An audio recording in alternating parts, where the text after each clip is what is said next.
Assalamualaikum warahmatullahi wabarakatuh. Nama saya Zafira Rahmasani Alisa. NIM saya 2008030310325. Saya dari Prodi Kesekretariatan. Perkenalkan, nama saya Ria Nugrawati, NIM 2008031030026 dari D3 Kesekretariatan. Nama saya Dewinda Farandika dengan NIM 200803103029. Saya dari Prodi D3 Kesekretariatan. Perkenalkan, nama saya Bagas Ranu Jagat dari D3 Kesekretariatan dengan NIM 200803031030035. Assalamualaikum warahmatullahi wabarakatuh. Perkenalkan, nama saya Sarwa Indah Wilujeng dari Prodi D3 Kesekretariatan dengan nomor NIM 200803103037. Assalamualaikum warahmatullahi wabarakatuh. Perkenalkan, nama saya Natasha Ika Putri dari Prodi D3 Kesekretariatan dengan NIM 2008031031044.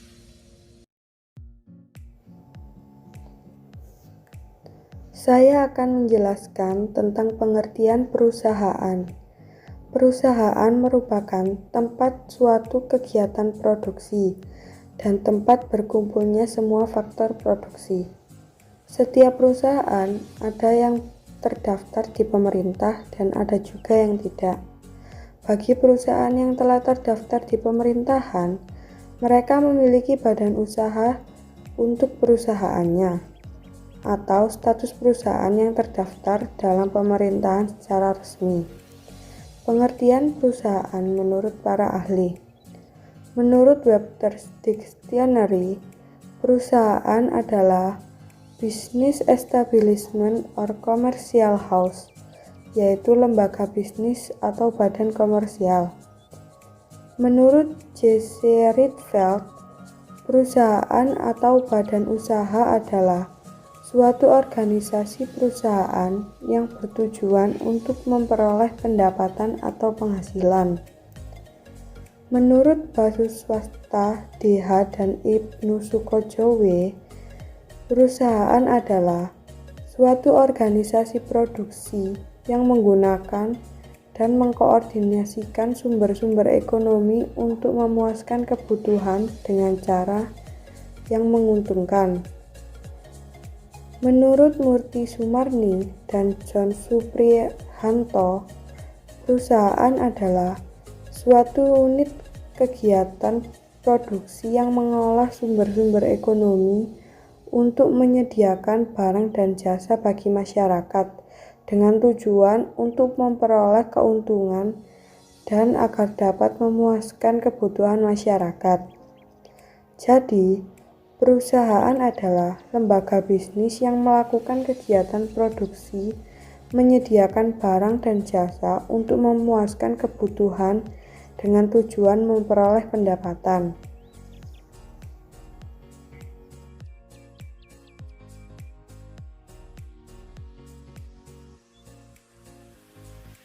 Bentuk-bentuk perusahaan. Di sini ada 6 bentuk-bentuk. Yang pertama, perusahaan perseorangan, yaitu perusahaan yang banyak digunakan untuk memulai usaha. Perseorangan terbatas atau PT, perusahaan yang memiliki seorang pemegang saham yang mempunyai tanggung jawab terhadap hutang-hutang perusahaan sebesar modal yang disetor. Yang ketiga, perseorangan komanditer atau CV, perkumpulan antara 2 orang atau lebih yang mendirikan perusahaan yang sama. Firma, persekutuan untuk menjalankan perusahaan dengan memakai nama bersama. Firma memiliki 5 karakter, yaitu mutual agensi atau saling menguntungkan, 2. Limited life atau umur terbatas, 3. Unlimited liability atau tanggung jawab terhadap kewajiban firma tidak terbatas.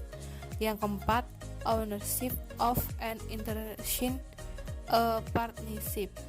Yang kelima, participating in partnership profit.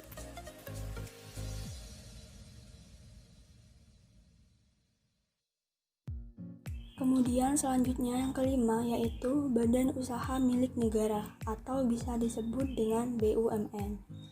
BUMN ini memiliki pengertian yaitu badan usaha yang seluruhnya atau sebagian besar modalnya dimiliki oleh negara melalui penyertaan langsung yang berasal dari kekayaan negara yang sudah dipisahkan. Pengertian inilah terdapat pada Undang-Undang Republik Indonesia Nomor 19 Tahun 2003. Badan usaha milik negara inilah yang melayani kepentingan umum dengan modal usaha berasal dari pemerintah. Di dalam suatu perusahaan tentunya memiliki kelebihan dan kekurangan. Di dalam badan usaha milik negara ini memiliki beberapa kelebihan dan kekurangan. Kelebihannya yaitu yang pertama, badan usaha milik negara ini menyediakan barang dan jasa kepada pihak publik dengan tujuan untuk mensejahterakan masyarakat.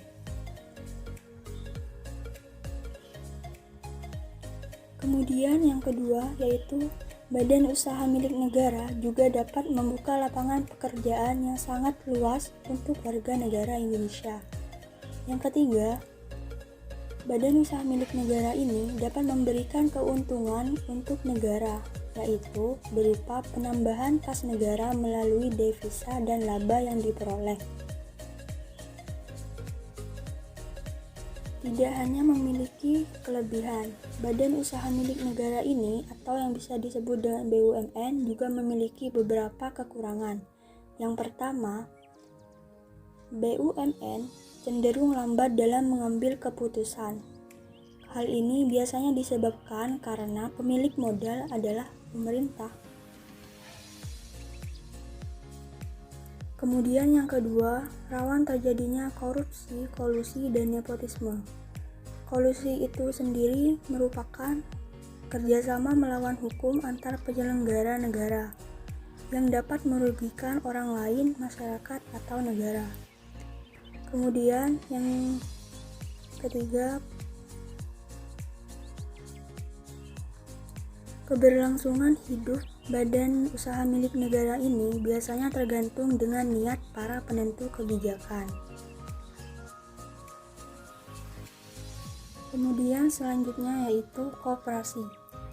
Menurut Undang-Undang Nomor 25 Tahun 1992, koperasi adalah badan usaha yang beranggotakan orang seorang atau badan hukum koperasi dengan melandaskan kegiatannya berdasarkan prinsip koperasi sekaligus sebagai gerakan ekonomi rakyat yang berdasarkan atas asas kekeluargaan.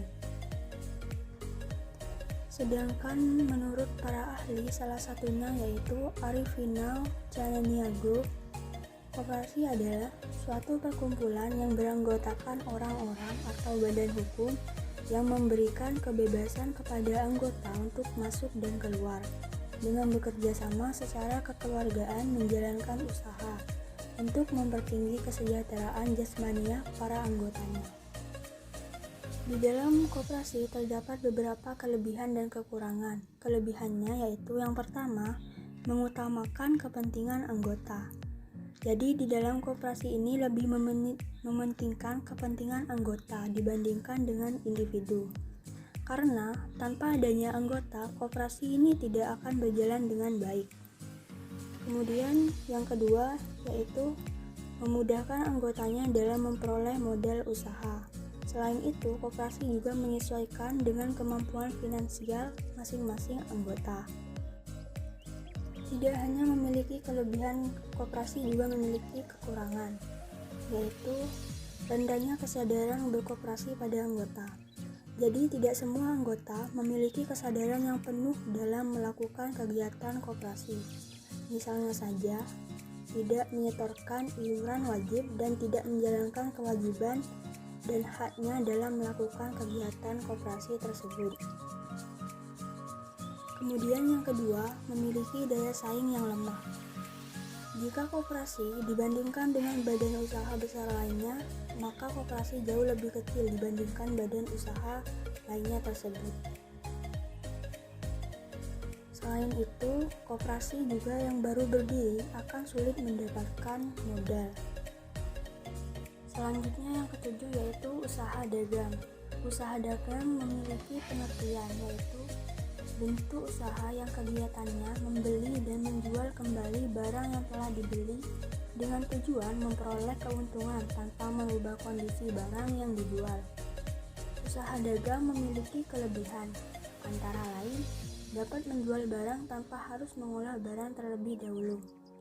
Kemudian, usaha dagang juga memiliki beberapa kekurangan, yaitu diperlukan tempat untuk memajang barang dan tidak mendapat keuntungan jika barang yang telah dijual kepada konsumen dikembalikan lagi.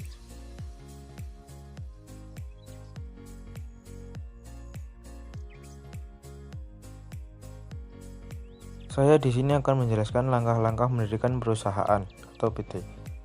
Yang pertama yaitu mempersiapkan data pendirian PT. Dalam yang pertama ini juga terdapat beberapa poin-poin. Antara lain adalah yang pertama yaitu nama perusahaan atau nama PT. Tentu saja kita harus menentukan nama apa yang ingin kita gunakan untuk mendirikan PT tersebut. Yang kedua yaitu tempat dan kedudukan PT. Tentu saja kita juga harus mencari tempat dan juga harus menambahkan tempat, alamat, dan lain-lain.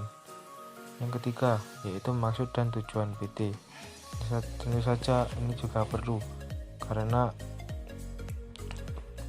kita harus tahu, harus menentukan apa maksud dan tujuan kita dalam mendirikan perusahaan tersebut. Yang keempat yaitu struktur pemodalan. Sehingga kita dalam mendirikan PT atau perusahaan, kita pasti membutuhkan yang namanya modal. Yang terakhir yaitu pengurus. Dalam perusahaan pasti ada yang namanya yang menjadi pengurus. Poin yang kedua adalah membuat akta pendirian di notaris. Pembuatan akta pendirian di notaris bisa dilakukan di notaris mana saja, mau notaris yang terkenal atau tidak, asalkan telah memperoleh SK pengangkatan. Jadi harus notaris yang resmi dan telah disumpah dan telah terdaftar di Kemenhukam atau yang biasa disebut dengan Kementerian Hukum dan Hak Asasi Manusia. Yang ketiga yaitu pengesahan surat keputusan atau SK Menteri Pendirian PT. Setelah membuat akta, lalu kita harus mengajukan pengesahan ke Badan Hukum atas PT kepada Menteri Hukum atau HAM untuk supaya kita dibolehkan atau tidak. Yang keempat yaitu mengurus domisili kelurahan. Peraturan izin domisili tersebut diatur oleh masing-masing pemerintah daerah. Izin domisili berlaku minimal 1 tahun dan izin tersebut dapat diperpanjang. Jadi kita dapat memperpanjang masa izin kita mendirikan PT kita.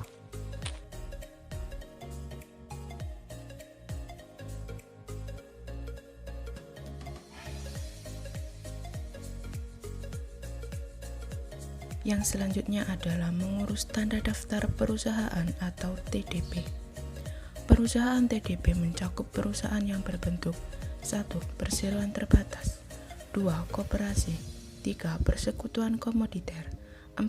Firma, 5. Perorangan, 6. Bentuk usaha lainnya, dan yang ketujuh juga termasuk perusahaan asing dengan status kantor pusat, tunggal, cabang, pembantu, anak perusahaan, agen perusahaan, dan perwakilan perusahaan yang berkedudukan dan menjalankan usahanya di wilayah NKRI wajib didaftarkan dalam daftar perusahaan.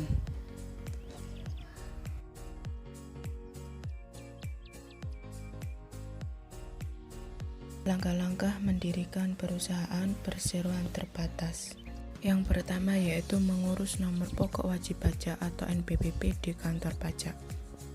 Nomor pokok wajib pajak digunakan sebagai sarana dalam administrasi perpajakan yang digunakan sebagai tanda pengenal diri atau identitas wajib pajak dalam melaksanakan hak dan kewajiban mengenai urusan perpajakan.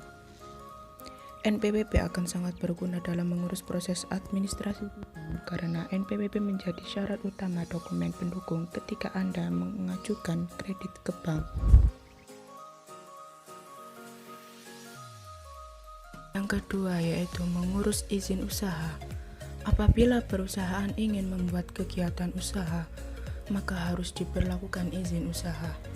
Surat izin usaha perdagangan ini bisa disebut dengan SIUP. Surat izin ini diperlukan apabila ingin menjalankan kegiatan usaha. Surat izin usaha perdagangan yang merupakan surat izin bagi badan usaha tertentu yang diterbitkan oleh pemerintah daerah agar Anda dapat menjalani usaha. SIUP ini tak hanya dimiliki oleh badan usaha besar sekelas perusahaan saja, tapi juga badan usaha berskala kecil seperti UKM dan UMKM.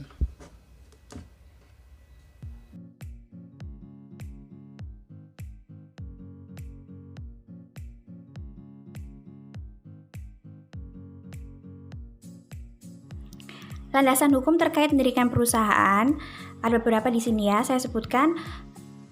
Yang pertama ada Undang-Undang Nomor 3 Tahun 1998, Undang-Undang Nomor 1 Tahun 1995, Pasal 1 Ayat 3 Permendagri Nomor 27 Tahun 2009, Pasal 14 Permendagri Nomor 27 Tahun 2009, Pasal 16 Permendagri Nomor 27 Tahun 2009, Pasal 17 Permendagri Nomor 27 Tahun 2009, Undang-Undang Ketenagakerjaan Bab 1 Pasal Definisi Umum Nomor 20, Undang-Undang Ketenagakerjaan Bab 1 Pasal Definisi Umum Nomor 14, Undang-Undang Pasal 163 Nomor 13 Tahun 2003 Ketenagakerjaan, Pasal 151 Ayat 2 dan Ayat 3 Nomor 13 Tahun 2003 Teknik Prosedur PHK.